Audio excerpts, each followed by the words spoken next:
नमस्कार, मैं तनुज दीक्षित। आप मेरे साथ देख रहे हैं नेक्स्ट नाइन न्यूज। आप सभी का बहुत बहुत स्वागत है हमारे खास प्रोग्राम रंग बदलती राजनीति में। आज हम बात करने वाले हैं उत्तर प्रदेश की राजनीति। दरअसल भारतीय जनता पार्टी की नेता अपर्णा यादव और ब्रजभूषण सिंह को अभी तक बीजेपी ने कहीं से भी टिकट नहीं दिया है। अब खबर सामने आ रही है कि अखिलेश यादव दोनों के ऊपर आंख लगाकर बैठे हैं कि कैसे कर इन दोनों को अपनी पार्टी में शामिल कर लूं और इन सीटों से उतार दूं। अब देखिए, अपर्णा यादव जो है वो समाजवादी पार्टी के मुखिया मुलायम सिंह यादव की छोटी बहू थी, यानी कि अखिलेश यादव के छोटे भाई की पत्नी। रिश्ता है दोनों का, लेकिन अपर्णा यादव अभी तक समाजवादी पार्टी में जाने के लिए तैयार नहीं हुई है। वहीं ब्रजभूषण सिंह भारतीय जनता पार्टी को चैलेंज करते नजर आ रहे हैं कि मेरा टिकट कोई काट कर तो दिखाए। इन सभी सवालों पर चर्चा करेंगे। मेरे साथ स्टूडियो में मौजूद है अमन सर। बहुत बहुत स्वागत है आपका। सर, सबसे पहला सवाल मेरा यही रहेगा कि अपर्णा यादव को भारतीय जनता पार्टी में एक बार भी कुछ भी नहीं मिला जब से वो आकर पार्टी में शामिल हुई है। ना उन्हें कोई पद दिया गया, ना कुछ भी उन्हें कोई जिम्मेदारी नहीं दी गई। बस एक नाम जुड़ गया कि बीजेपी की नेता। अब सर, बीजेपी की नेता में तो कोई छोटा व्यक्ति भी शामिल होता है, उसके आगे भी नाम जुड़ जाता है। समाजवादी पार्टी में होती तो शायद आज एक बड़ा नाम हासिल हो जाता, बहुत ऊंचाई तक पहुंच जाती। ऐसे में भी अपर्णा यादव साथ नहीं छोड़ रही बीजेपी का। अखिलेश यादव बुलाने के लिए तैयार है, अपर्णा यादव भी बार बार बुलाने के लिए तैयार है, लेकिन फिर भी अपर्णा यादव नहीं जा पा रही हैं। क्या परिस्थिति हो सकती है जो अपर्णा यादव अपने परिवार के साथ नहीं जाना चाहती? देखिए, पहली बात तो ये है कि सपा का ही हिस्सा थी अपर्णा यादव, और ऐसा नहीं है कि शुरुआत से ही बीजेपी के अंदर थी। 2022 में जिस तरह से कह सकते हैं पारिवारिक चीज़ों की वजह से या पॉलिटिकल चीज़ों की वजह से वो बीजेपी का रुख करती हैं और ख़ुद मुलायम सिंह यादव उनको आशीर्वाद उस समय देते हैं, उसके बाद वो बीजेपी में शामिल होती हैं। लेकिन हाँ, ये ज़रूर कहा जाएगा कि जब से बीजेपी में वो शामिल हुई हैं, तब से बीजेपी ने उनको कोई भी ऐसा पद, कोई जिम्मेदारी, कोई मंत्रालय, कोई सरकार में कोई मंत्री पद अभी तक नहीं दिया है, जिसकी लगातार उम्मीदें की जा रही थी कि हो सकता है कि विधानसभा चुनाव में उनको उतारा जाएगा। नहीं उतारा गया, उसके बाद लगा कि लोकसभा चुनाव में उतारा जाएगा। अभी तक तो खबर नहीं है कहीं से वो चुनाव में उतरने वाली है। तो कई तरह के जो सवाल हैं वो लगातार बीजेपी के ऊपर ही बनते हैं कि आखिर बीजेपी किस तरह से उनको एक तरीके से कहें कि उनके नाम का इस्तेमाल कर रहा है, उनको बैठा के रखा हुआ है, कोई जिम्मेदारी देने को तैयार नहीं है, कहीं से चुनाव लड़वाने को तैयार नहीं है। लेकिन हाँ, जब चुनाव लड़ने की बात आती है तो ये खबरें ज़रूर आती हैं कि मैनपुरी से उनको चुनाव लड़ाने के लिए कहा जाता है कि भाई आप मैनपुरी चुनाव लड़िए। लेकिन जो अपर्णा यादव है कहती हैं कि मैं मैनपुरी में चुनाव नहीं लड़ूंगी क्योंकि वहां से डिम्पल यादव चुनाव में है जो मेरे परिवार की हैं, तो मैं परिवार के खिलाफ नहीं जाऊंगी। तो आप समझ सकते हैं कि अपर्णा यादव किसी भी सूरत में अपने परिवार के खिलाफ नहीं जाना चाहती। वहीं बीजेपी लगातार जो खबरें उनकी तरफ से आती हैं वो यही आती है कि बीजेपी उनको परिवार के अलावा कोई सीट देना नहीं चाहती। आपने देखा कि अब खुद अपर्णा यादव ने कहा कि भाई मैं रायबरेली से चुनाव में जाना चाहती हूँ, अगर आप मुझे लड़वाना ही चाहते कहीं से तो। और उसके बाद भी बीजेपी का अभी तक कोई स्पष्टीकरण नहीं है, कोई जवाब नहीं है इसके ऊपर। तो आप समझ सकते हैं कि अपर्णा यादव को बीजेपी लगभग दरकिनार करती हुई नजर आ रही है, क्योंकि जो भी बीजेपी पार्टी की जो कह सकते हैं आला कमान उनकी बात नहीं सुनते, उनको बीजेपी की तरफ से फिर साइड लाइन कर दिया जाता है। आपने देखा वरुण गांधी को अभी तक कहीं से कोई तवज्जो नहीं है। तो ऐसे ही लग रहा है कि अपर्णा यादव को भी जिस तरह से बीजेपी की बात उन्होंने नहीं मानी है, अब उनको भी कहीं से कोई बड़ी तवज्जो नहीं मिलेगी। और यही वजह है, लगातार कहा भी जा रहा है कि हो सकता है अपर्णा यादव की वापसी जो है वो सपा पार्टी में होती हुई दिखाई पड़े। तो ऐसे कई तरह के सवाल है जो निकल कर सामने आते हैं कि अब क्या अपर्णा यादव का जो भविष्य है, पॉलिटिकल जो भविष्य है, क्या वो अब पूरी तरह से कह सकते हैं स्टॉप होता हुआ नजर आ रहा है, क्योंकि सपा में वापस उनका आने का मेरे ख्याल से जो लग रहा है कि इरादा है वो पूरी तरह पुख्ता नहीं हो पा रहा। वहीं अगर बीजेपी की बात करें तो बीजेपी उनको कोई बड़ी जिम्मेदारी देने को राजी है नहीं। तो ऐसे में कहीं ना कहीं बीच भंवर में एक तरीके से जो अपर्णा यादव है वो फंसी हुई नजर आ रही है। और वैसे में क्या फैसला वो करती है, किस तरह से आने वाले दिनों में अपने आप को आगे बढ़ाती हुई नजर आती है, क्योंकि अगर रायबरेली से भी उनको चुनाव में नहीं उतारा गया तो जाहिर सी बात है कि वो फिर कोई अपने बारे में बड़ा फैसला करती हुई नजर आ सकती है। सर, अपर्णा यादव तो चलो उनके मन में दिखाई दे रहा है कि जाकर मैं पार्टी में शामिल हो जाऊंगी। अगर बीजेपी से टिकट नहीं मिला तो ठीक है, मैं समाजवादी पार्टी का हाथ दोबारा थाम लूंगी। पूरे इरादे उनके नजर आ रहे हैं।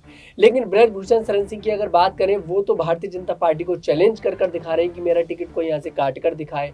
बीजेपी दरकिनार नहीं कर पा रही ब्रजभूषण सिंह के लिए। अभी तक उनकी सीट से बीजेपी ने कोई दूसरा उम्मीदवार नहीं उतारा, उनके नाम का भी ऐलान नहीं करा। मतलब सूत्रों से भी कोई देखिए अभी तक बीजेपी के राज खुल नहीं पा रहे कि आखिर बीजेपी इस सीट से किसे उतारेगी। ऐसे में खबर सामने ये भी आ रही है कि अगर ब्रजभूषण को भारतीय जनता पार्टी सीट से टिकट नहीं देती है तो फिर समाजवादी पार्टी में वो शामिल हो जाएंगे। वो समाजवादी के टिकट से लड़ने को पूरी तरह से तैयार नजर आ रहे हैं।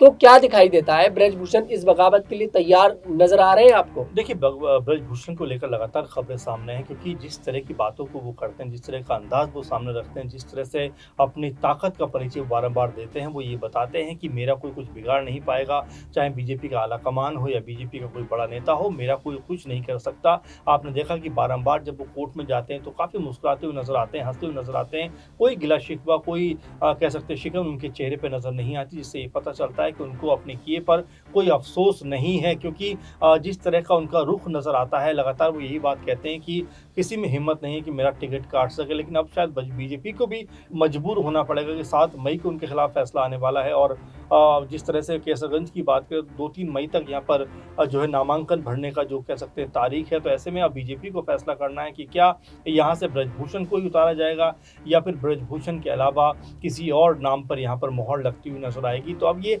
लगभग स्पष्ट करना पड़ेगा बीजेपी को भी कि आने वाले दिनों में इस सीट से कौन चुनाव लड़ने वाला है, क्योंकि ब्रजभूषण को लेकर कहीं ना कहीं बीजेपी की किरकिरी जो है वो हर तरफ होती हुई नजर आई है। हर तरफ कहीं ना कहीं बीजेपी पर निशाना साधा गया कि भाई जिस तरह से महिला कह सकते हैं कि रेसलर्स ने या महिला कुश्ती की टीम ने उनके ऊपर आरोप लगाए, विनेश फोगाट से लेकर साक्षी मलिक, तमाम ऐसी महिला खिलाड़ी जिन्होंने ये आरोप लगाया कि ब्रजभूषण ने क्या कुछ नहीं किया और किस तरह से उनके साथ उन्होंने जो है कह सकते हैं बदतमीजी करने का प्रयास किया, तमाम तरह से उनका अपमान करने का प्रयास किया और यहाँ तक कि यौन शोषण के आरोप तक लगाए गए। तो आप समझ सकते हैं कि ब्रजभूषण को लेकर किस तरह की स्थिति बनी हुई है। अब ऐसे में बीजेपी के लिए कह सकते हैं संकट की बात यह है कि ना तो वो ब्रजभूषण से किनारा कर पा रही है और ना ब्रजभूषण को साथ लेकर चल पा रही है। तो ऐसे में अब बीजेपी के लिए मुश्किल ये है कि अगर ब्रजभूषण को यहाँ से हटाए तो फिर कौन सा बड़ा चेहरा निकल कर सामने आए, क्योंकि राजपूत जो वोट बैंक है वो पहले ही नाराज नजर आता है एक तरीके से बीजेपी से। तो यहाँ पर क्या अगर ब्रजभूषण को भी बीजेपी हटाती है तो यहाँ पर बीजेपी को एक बड़ा खामियाजा भुगतना पड़ सकता है। इसीलिए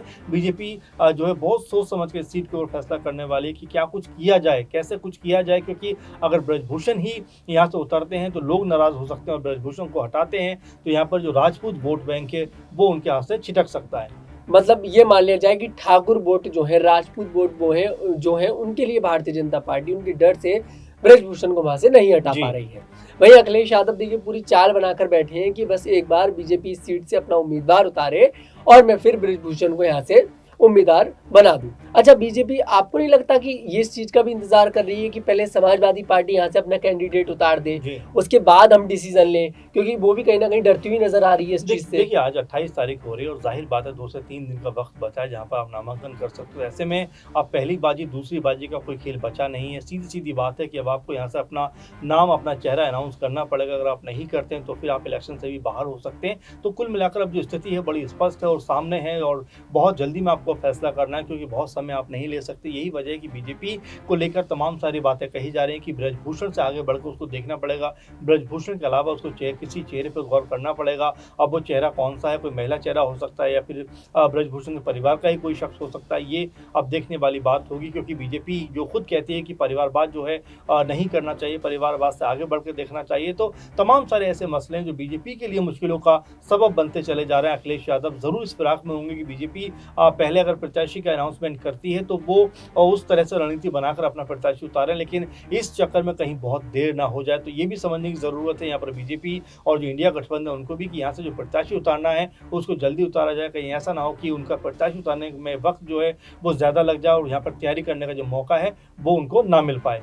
सर, ऐसा भी मैं आखिरी सवाल आपसे लेना चाहूंगा कि अगर अपर्णा यादव मान लीजिए सपा में शामिल हो जाती है तो क्या अपर्णा यादव को इस सीट से उतार सकती समाजवादी पार्टी? बिल्कुल, सपा और बस बीजेपी दोनों की तरफ से लगातार ये बात कही जा रही है कि अपर्णा यादव को यहाँ से अगर उतारा जाए तो क्या बुरा है, क्योंकि जिस तरह से ब्रजभूषण के ऊपर महिलाओं ने जिस तरह का आरोप लगाया उस छवि को बेहतर करने के लिए कह सकते हैं बीजेपी यहाँ से अपर्णा यादव को भी चुनाव मैदान में उतार सकती है। और वहीं अगर बीजेपी से खफा होकर वापस सपा में आती हैं अपर्णा यादव तो उनको भी शायद कैसरगंज से उतारा जा सकता है। लेकिन फिलहाल ये कहना बिल्कुल ज़रूरी हो जाता है कि वक्त बहुत कम है और ऐसे वक्त में अगर पार्टियां फैसला नहीं कर पाती हैं तो ये उनके ऊपर भारी पड़ सकता है, उनको चुनावों में इसका नुकसान उठाना पड़ सकता है। जी, वाकई में चुनावों में नुकसान उठाना पड़ सकता है। खैर, अब 2-3 दिन का वक्त बचा है। 2-3 दिन में पूरी तरह से क्लियर हो जाएगा कि किसे कहां से टिकट मिलने वाला है, किसका टिकट कटने वाला है। खैर, आपको इस सब पर क्या लगता है कमेंट सेक्शन में जरूर बताइएगा।